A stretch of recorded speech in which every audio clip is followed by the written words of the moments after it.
Hello जी। तो start करते हैं द लास्ट इमॉर्टल का एपिसोड नंबर 23 यानी कि 23। एपिसोड की स्टार्टिंग में हम देखते हैं हमारा गुजिंग जो होता है वो नर्कलोक में होता है और नर्कलोक के पौधे उसे बहुत ज़्यादा नुकसान पहुंचा रहे होते हैं। वो कहता है कि मुझे हार नहीं मानना है। तभी हम देखते हैं बीबो को। बीबो जो है वो इन को ठीक करने का प्रयास कर रहा होता है कि मतलब अभी जीवित हो, तुम्हें मरना नहीं है, क्योंकि वहाँ गुजिंग है जो तुम्हारे लिए अपनी जान देने को तैयार है, तो तुम्हें उसके जान को ऐसे व्यर्थ नहीं जाने देना है। वो नर्कलोक के उस जगह पे है जिस जगह पे शायद जीवन मतलब दोबारा जीवन में आना बहुत ही ज़्यादा मुश्किल होगा। तो तुम्हें मरना नहीं है, तुम्हें अपना ख्याल रखना है, बस जिंदा रहो। दूसरे सीन में हम गुजिंग को देखते हैं। गुजिंग जो होता है वो नर्कलोक में होता है और बहुत ज़्यादा चीख रहा होता है, चिल्ला रहा होता है, इसे बहुत दर्द हो रहा होता है। फिर अपना तलवार निकालता है और एक तरफ फेंकता है और वो तलवार जो होता है आगे का जो पौधे होते हैं उन कटीले पौधों का सफाई करते हुए और गुजिंग आगे बढ़ता जाता है। बहुत चोट लगी होती है इसे। फाइनली ये जाकर वो गोली मतलब हासिल कर लेता है जिस गोली से इन को और ज़िंदगी मिलने वाली है। तभी हम देखते हैं वहाँ से एक आवाज़ आती है और कहती है कि क्या तुम ऐसा क्यों कर रहे हो, मतलब एक इन उस मामूली से जानवर की जान बचाने के लिए तुम पूरे दाजी पर्वत को, पूरे दाजी माउंटेन को मुश्किल में छोड़ के चले आए हो। दाजी माउंटेन तुम्हारे लिए कुछ भी नहीं है। तो यहाँ पे गुजिंग कहता है कि आखिर तुम हो कौन? मिंग, मतलब मिंग तुम वही राक्षस राज हो ना, तो सामने आओ ना, ऐसे छुपकर बात क्यों करते हो, छुपकर बातें क्यों करते हो, सामने आओ फिर बात करो, फिर हम जाने। अब ये यहाँ पे बात कर रहा होता है। अगले ही सीन में हम देखते हैं कि जो हमारी यांगशुआंग होती है वो किंगी को लेकर भाग रही होती है और उसका पीछा कर रहा होता है होंगी यानी शैतान भयानक राक्षस। वो काला राक्षस उसके पीछे होता है और बार बार मारकर किंगी को गिरा देता है और यहाँ पे यांगशुआंग भी गिर जाती है। किंगी सामने जाता कहता है कि मैं तुम्हें नहीं छोड़ूंगा और होंगी को देखकर यांगशुआंग कहती है कि आखिर तुम हो कौन, बताओ। हम देखते हैं होंगी जो होता है वो किंगी के ऊपर हमला करता है, उसे बेहोश कर देता है, जिसके बाद से वो यांगशुआंग को मारने जाता है। तो यांगशुआंग कहती है कि ठीक है होंगी, अगर तुम ऐसा ही चाहते हो तो मैं तुम्हारे हाथों मरने के लिए तैयार हूँ, लेकिन एक बार अपने दिल से पूछो कि अगर मैं मर जाऊँ तो क्या मेरे मरने के बाद जब तुम्हें होश आएगा, जब तुम्हारे ऊपर से ये शैतान उतरेगा, तो क्या तुम मेरे लिए पछतावा करोगे? क्या मेरे ही दिल में सिर्फ वो सब है? क्या तुम्हारे दिल में कुछ भी नहीं है? क्या तुम कुछ भी फील नहीं करते और अपना आंख बंद कर लेती है? उसका जो भी हथियार होता है उससे मरने को तैयार होती है। और जैसे इसके आंखों से यानी यांगशुआंग की आंखों से आंसू गिरते हैं, ये देखकर होंगी की आत्मा जो है ना वापस से मतलब आ जाती है और कहता है कि तुम भाग जाओ यहाँ से, मैं इस हथियार को रोकने का प्रयास कर रहा हूँ। लेकिन ये अपने आप पे काबू नहीं पा रहा होता है, मतलब इसका एक हाथ जो होता है शैतान के वश में होता है। तो ये जो हथियार है वो बार बार यांगशुआंग और किंगी के ऊपर चला रहा होता है और कहता है कि यांगशुआंग जल्दी भागो, मैं इसे रोकने की कोशिश कर रहा हूँ। यांगशुआंग नहीं भागती तो वो कहता है कि प्लीज भाग जाओ यहाँ से, मेरी बात मानो। यांगशुआंग किंगी को लेकर तुरंत वहां से भागने लगती है और होंगी फिर से इसके अंदर वही शैतान का साया आ जाता है और ये शैतान उन दोनों का पीछा करने लगता है और यांगशुआंग और किंगी जो होते हैं वहां से भागने लगते हैं। दूसरे सीन में जाकर होंगी जो होता है यांगशुआंग और किंगी दोनों को मार के बेहोश कर देता है। तभी हम देखते हैं यहाँ पे जितने भी देव लोग होते हैं ना, जितने भी देवता होते हैं वो सभी लोग आकर होंगी को कैद कर लेते हैं चारों तरफ से और कहते हैं कि शैतान राक्षस तुम जल्दी से कैद में आ जाओ, वरना देख लेना तुम्हारे लिए अच्छा नहीं होगा, मतलब अंडर अरेस्ट कर दो अपने आप को। ये होंगी जो होता है वो मान ही नहीं रहा होता है। नीचे से हम देखते हैं उसकी मौसी जो भी होती है आरू, वो आती है और कहती है कि ये सब क्या कर रहे हो, मतलब तुम लोग मेरे भतीजों को कैद करने की कोशिश कर रहे हो और नीचे से अपने भतीजों को छुड़ाने की कोशिश करती हैं। जितने भी देव लोग होते हैं वो लोग उसके ऊपर हमला कर देते हैं। आरू को जब घायल होती है तो वहां से भाग जाती है तुरंत ही और यहाँ पे होंगी शायद पकड़ा जाता है। सीन कट होता है और हमें दिखाया जाता है दाजी पर्वत के बाहर बहुत सारे देव लोग जो है ना वो लोग वहाँ पे खड़े हैं और दाजी पर्वत की तरफ देखकर कह रहे हैं कि दाजी पर्वत पूरी तरीके से समाप्त हो चुका है। अब इन लोगों का पूरा जन्म होना भी मुमकिन नहीं है, क्योंकि दाजी पर्वत ऐसे तरीके से नष्ट हुआ और यहाँ पे दाजी पर्वत के जितने भी सारे शिष्य और गुरु लोग थे उन लोगों की आत्माएं यहीं पे कहीं बस गई हैं, मतलब पहाड़ बन गई हैं वगैरह वगैरह। तो अब एक काम करें, अपने से बड़ों को, मतलब जो बड़े बुजुर्ग हैं उन लोगों से बोले कि वो आकर यहाँ पे मतलब संस्कार करें इन लोगों का। और हाँ, मुझे खबर ये भी मिली है कि जो इन है उसकी जिंदगी वापस से मिल गई है। सीन कट होता है और हमें दिखाया जाता है गुजिंग को। जो गुजिंग जो होता है वो इन को ठीक करने का प्रयास कर रहा होता है, मतलब वो जो दवाई लाया होता है वो इन को दी जाती है जादुई शक्तियों को। दवाई के असर से इन का शरीर जो है ना वो चमकने लगता है। अचानक से इन जो है ना वो उड़ने लगती है, मतलब वो जमीन से ऊपर आ जाती है और उसके बाल जो होते हैं जो सफेद हो गए होते हैं वो अचानक से काले होने लगते हैं। मतलब देखा जाए तो इनकी जिंदगी जो है वापस मिल गई है और इसकी जिंदगी बढ़ गई है। ये देखकर गुजिंग की आंखों में आंसू होते हैं कि फाइनली मैंने जितना कुछ भी किया इनके लिए सब कुछ सफल रहा और इनको अपना जीवन, मतलब अपना और भी ज्यादा जीवन मिल गया। इन जो है ना वो ठीक हो जाती है और इन अपनी आंखें खोलती है। ऐसा देखकर वहां पे साइड में खड़ा बीबो, 3 मुख वाला ड्रैगन साइड में खड़ा बीबो जो होता है वो कहता है कि फाइनली गुजिन ने कर दिखाया, मैंने जैसा बताया था गुजिन ने कहा और देखो इनको उसकी शक्तियां वापस मिल गई, वो दोबारा से ठीक हो गई। इन जो होती है अपनी आंखें खोलती है, सामने गुजिंग को पाती है। गुजिंग उसे देखकर रो रहा होता है, उसकी आंखों में आंसू होते हैं और वो इन को अपने गले से लगा लेता है। तुम ठीक तो हो ना? तो वो कहती है कि मैं तो मर चुकी थी ना। वो कहता है कि नहीं फाइनली, पागल तुम कैसे कह सकती हो, मैंने कहा था ना तुम ठीक हो जाओगी और देखो तुम ठीक हो गई पूरी तरीके से। इन भी बहुत ही ज्यादा रोती है। वो कहता है कि तुम्हें मुझ पर विश्वास नहीं था। वो कहती नहीं, मैं तुम्हें बहुत विश्वास करती हूँ। दोनों एक दूसरे को गले लगाते हैं। तभी एक घंटे की आवाज सुनाई देती है। जैसे ही घंटे का आवाज सुनाई देता है सभी लोग चौंक जाते हैं और गुजिंग कहता है कि कुछ तो गड़बड़ है। तभी हम देखते हैं वो 5 इंच का है जेट जो बीबो लिया रहता है वो उसे देता है। गुजिंग जब वो 5 मिनट्स के जेट को देखता है तो कहता है कि दाजी पर्वत पर कुछ तो गड़बड़ है। आगे की सीन में हम देखते हैं कि सभी देवतागण जो होते हैं वो सफेद कपड़े पहन के दाजी पर्वत के बाहर खड़े होते हैं, मतलब शोक सभा इकट्ठा की गई होती है। यहाँ पे गुजिंग और इन दोनों आते हैं। दोनों को आता देख सभी लोग वहां से हट जाते हैं और गुजिंग और इन देखते हैं कि दाजी पर्वत पूरी तरीके से नष्ट हो चुका है, टूटा फूटा बिखरा हुआ है। गुजिंग जो है उसकी आंखों में आंसू आ जाते हैं, वो रोने लगता है और इन भी बहुत ज्यादा सैड हो जाती है। दोनों लोग अंदर जा रहे होते हैं दाजी पर्वत को देखने के लिए कि कैसे दाजी पर्वत टूट कर बिखर चुका है। और पीछे से जो देव लोग होते हैं वो लोग कहते हैं कि हमने आपसे पहले ही कहा था कि जो होंगी है वो बिल्कुल अच्छा नहीं है। हम माना कि वो छोटे मतलब उसका शक्तियाँ इतना ज्यादा नहीं है, लेकिन उस पर विश्वास करना इतना भी सही नहीं था। जब हमने कुछ आवाज सुनी कि यहाँ पे कुछ गड़बड़ है तो सभी देवतागण वहां से निकल गए, लेकिन रास्ते में हमने पाया कि यांग शुआन और किंगी वो दोनों घायल हालात में थे और होंगी उन दोनों का पीछा कर रहा था मारने के लिए। हमने उसे बचाया और 10-12 लोग मिलकर उसे हम लोग कैद करने में कामयाब रहे। ये सब बातें चल रही होती है और गुजिंग जो होता है वो वहां पे महसूस कर रहा होता है अपने जियानजू को कि कैसे वो सब एक एक करके गायब हो गए। सभी लोग मतलब इन और गुजिंग जो होते हैं वो बहुत ज्यादा रो रहे होते हैं और पीछे से जितने भी देव लोग होते हैं इन लोगों को मतलब ताने वाने मार रहे होते हैं। ताने क्या मार रहे होते हैं मतलब बता रहे होते हैं कि देखो ये सब आप ही लोगों की गलती है, आप ही लोगों की गलती की वजह से दाजी पर्वत पूरी तरीके से नष्ट हो गया। अगर आप लोग होंगी को बचाने का जिद ना करते तो वो पहले ही पकड़ा जाता। मोर वंश की जो राजकुमारी होती है वो कहती है कि मैंने पहले ही कहा था, उसने लैंग फैंग की मृत्यु की है, उसने उसे मारा है, लेकिन तुम लोगों ने विश्वास नहीं किया। यहाँ पे सभी लोग उनको दोष दे रहे होते हैं कि तुम लोग अगर ऐसा ना चाहते, तुम लोग अगर होंगी को बचाने की कोशिश ना करते तो शायद ऐसा ना होता। पछतावे के अलावा हो क्या सकता है। गुजिंग और इन दोनों बहुत ज्यादा रो रहे होते हैं। इन जो होती है वो गुजिंग के पास जाती है, उसके पीछे हाथ रखने जाती है, लेकिन गुजिंग आगे बढ़ जाता है। गुजिंग भी बहुत ज्यादा रो रहा होता है और आगे बढ़कर एक ऊंचाई की जगह पे जाता है और अपने जियान सान और जियानजू को याद करके बाकी यहाँ पे जितने भी शिष्य रहा करते थे उन सभी को याद करके बहुत रो रहा होता है। सैड वाला सॉन्ग बज रहा होता है चाइनीज में, जो कि हमें पता नहीं है।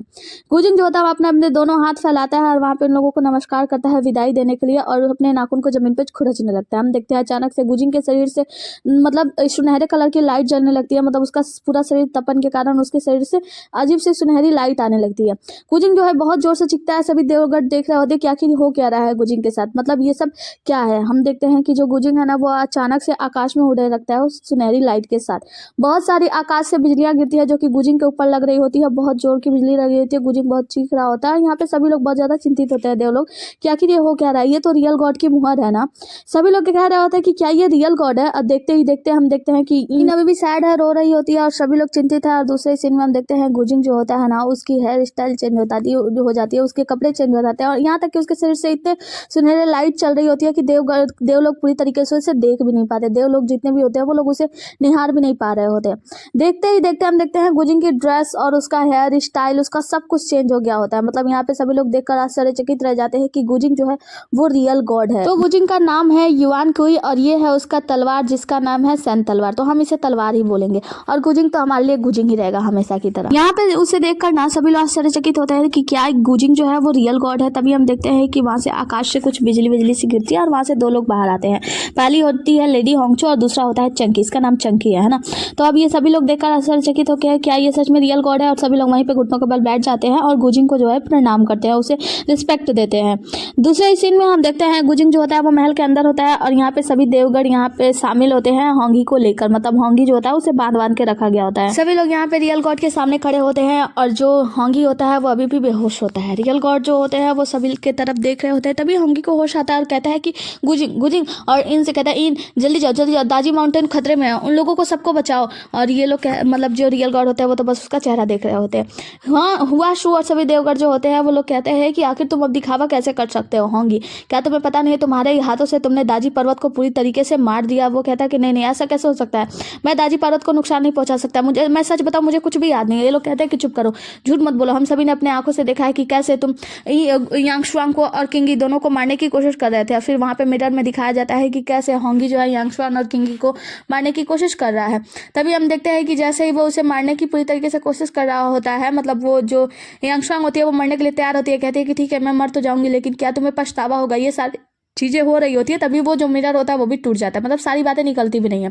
और यहाँ पे इंग जो है ना उसे समझ में आ रहा होता है कि शायद होंगी की गलती नहीं है और होंगी रो रहा होता है, कहता है कि नहीं मैं ऐसा कैसे कर सकता हूँ, मैंने ऐसा नहीं किया, आप लोगों ने पूरी चीज देखी नहीं है। तो वो लोग मतलब जो मिरर होता है वो अचानक से टूट जाता है, तो वो लोग कहते हैं कि हो सकता है कि मिरर इतने दिनों से है तो आध्यात्मिक मिरर, तो हो सकता है कि उसका समय पूरा हो गया होगा और वो समाप्त हो गया।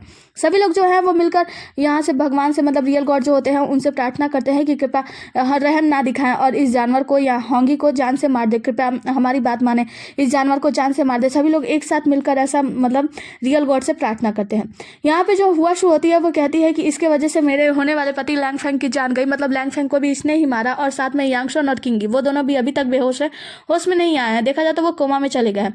तो अब इसके होश में रहने का क्या ही फायदा, होंगी को जान से मार दिया जाए। जब ऐसा सभी लोग कहने लगते हैं तो इन जो होती है वो सामने आती है और कहती है कि गुजिंग, और फिर उसे याद आता है और फिर घुटनों के बल बैठ जाती है और कहती है कि रियल गॉड, मैं आपसे अनुरोध करूंगी कि कृपया यांगशुन और किंगी उन दोनों को होश में आने दे, क्योंकि जब तक वो दोनों होश में नहीं आते तो मुझे लगता है सच्चाई पूरी तरीके से पता नहीं चलेगी।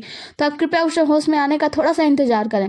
जो रियल गॉड होते हैं वो उन लोगों की तरफ मिलते हैं और होंगी कहता है कि देखो मैं सच बता रहा हूँ, मुझे कुछ भी याद नहीं है, मैंने कुछ भी नहीं किया। हाँ, उस वक्त मेरे ऊपर शैतान का साया था और मैं अपने आप को कंट्रोल करने की पूरी कोशिश कर रहा था, लेकिन मैं पूरी तरीके से कंट्रोल नहीं कर पाया था। मैं क्या करूं, मुझे कुछ भी समझ में नहीं आ रहा था।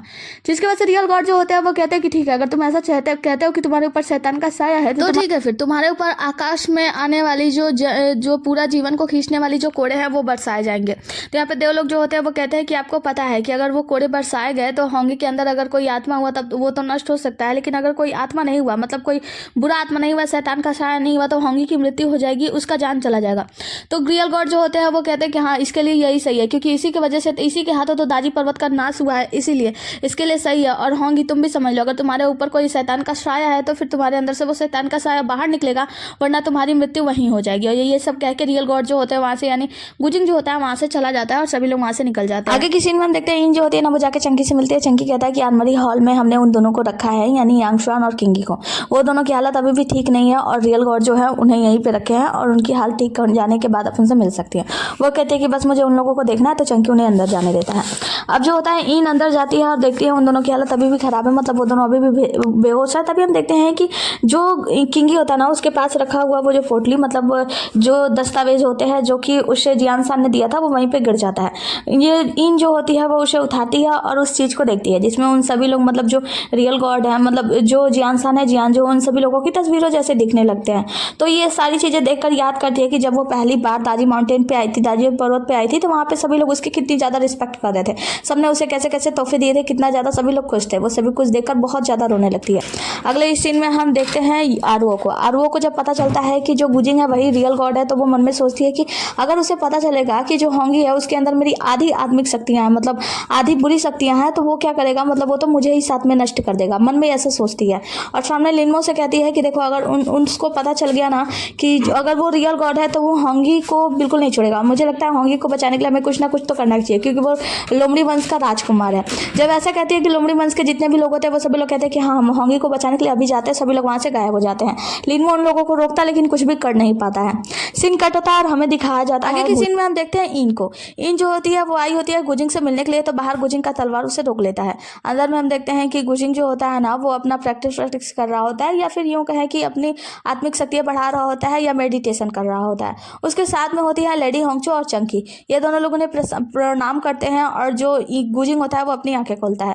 दूसरे सीन में हम इन को देखते हैं। इन जो होती है उसकी तलवार से कहती है कि क्या मैं उससे मिल नहीं सकती। तलवार कहता नहीं, उन्होंने आपसे मिलने के लिए मना किया, 2 दिन से यहीं पे वो आराम कर रहे हैं। वो कहती है कि ठीक है मेरा एक काम करो, ये जो दस्तावेज है ना ये गुजिंग तक पहुंचा देना, ये बहुत ज्यादा इंपॉर्टेंट है। और इतना कहकर वहां से जाने लगती है उदास होकर, क्योंकि गुजिंग ने उसे मिलने से मना कर दिया, इसलिए उसे बिल्कुल भी अच्छा नहीं लग रहा। आगे हम देखते हैं लेडी होंगचो और चंकी को। ये दोनों लोग अंदर रियल गॉड के पास होते हैं। रियल गॉड जो होते हैं वही दस्तावेज देखते हैं और उसमें देखते हैं एक एक कर सभी का तस्वीरें होती है और उन सभी से अपने हाथों से जो जादू वादू करते हैं और कहते हैं कि दाजी माउंटेन खत्म हो गया, पूरी तरीके से नष्ट हो गया और सभी लोग मारे गए, सब समाप्त हो गया। वो बहुत ज्यादा उदास होते हैं यहाँ पे। वो याद करते हैं और कहते हैं कि जियान सान ने मुझे वो टोकन देते हुए कहा था कि तुम चिंता मत करना, भविष्य में जो कुछ भी हो मैं हमेशा तुम्हारे साथ हूँ और दाजी पर्वत हमेशा तुम्हारे साथ रहेगा।